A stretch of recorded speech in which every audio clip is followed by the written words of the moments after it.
using Scotland's larder, right? Carroon, when it first came out in 2009, and first of all, I would just like to say thank you to Sipsmith for getting the laws changed so that small batch gins could come out, because otherwise we wouldn't have such amazing things like this weekend happening, and we wouldn't have something ridiculous like 20 odd gin distilleries in Scotland at the moment. When Carroon first came out in 2009, as far as I'm aware, I think it was kind of the first gin to come out using botanicals that could be found in their local area. I could be wrong. If anyone knows of anything else, please let me know.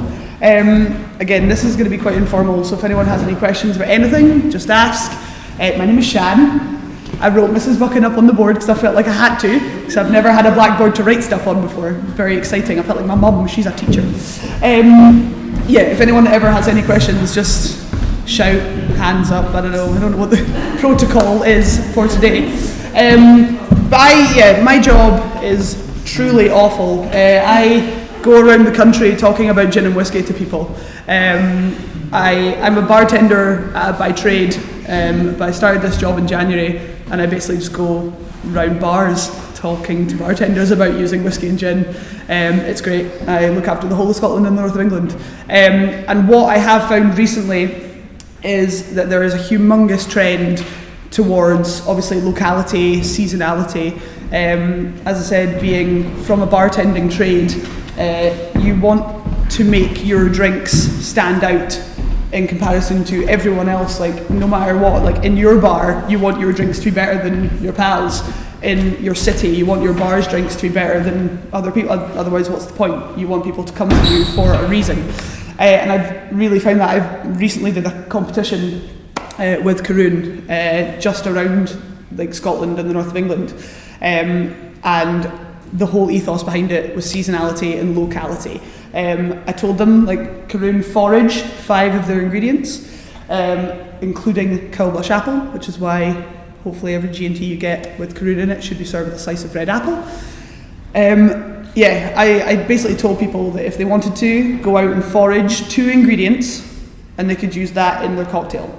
Now, foraging is a funny word. Foraging literally means going out and finding it yourself. I don't care if you forage in Sainsbury's. I don't care if you forage in a forest. Like, whatever makes you interested in what you're using, use it. Like, especially nowadays, there are so many weird and wonderful ingredients in your everyday supermarkets that, you know, foraging can also be incredibly dangerous if you don't know what you're picking up. Like, you could pick something that will really, really hurt you. For example, rowanberry, which is one of Carroon's main botanicals, is incredibly poisonous if it's not cooked. So when they say there's rowanberry in it, please, if you ever have rowanberry, cook it before you use it. Like, it's incredibly bad for you if you don't cook it.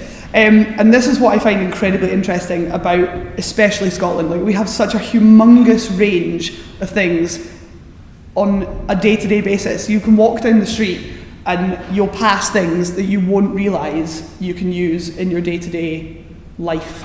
The ethos behind Carroon, it started off with one man called Simon Bewley. He is our master distiller and he is a hero. He is a grumpy, guy from Sheffield, and he loves this job because he is in the middle of the Scottish Highlands, not having to talk to anyone else. He works with a still which is from the 1920s, so when it's on, there's no kind of electrical computer thing to watch to make sure that everything is staying on track. He has to sit in front of the still and watch a thermometer. And if it goes up or down by any more than a couple of degrees, he has to get up and move it. Like, he's honestly got this massive leather button-back chair that when he starts the distillation process, he'll just bring it in front of the thermometer and just chill out for 8 hours. Like, that's his job. What a cool job. But he is delighted with it, you know, like that. Carroon is his baby. Like, it was his idea from start to finish. And his background is actually in gamekeeping. So his ethos has always been, get it yourself, find it yourself, do it yourself. So when Carroon came out, he wanted to create something using the local area to influence the gin. And like I said, as far as I'm aware, I think that was kind of the first gin to do that. There are so many amazing gins on the market now that are using foraged ingredients. So many, like Botanist, they've got 7,000 botanicals from Islay, and it's delicious, you know, like Rock Rose that my husband works for, they go out and forage their own ingredients. There's so many amazing ones now, but in 2009 it was kind of unheard of.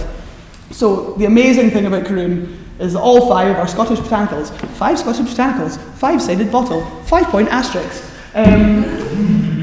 They can all be found kind of within a 10 or 15 minute walk of the distillery. Unbelievable.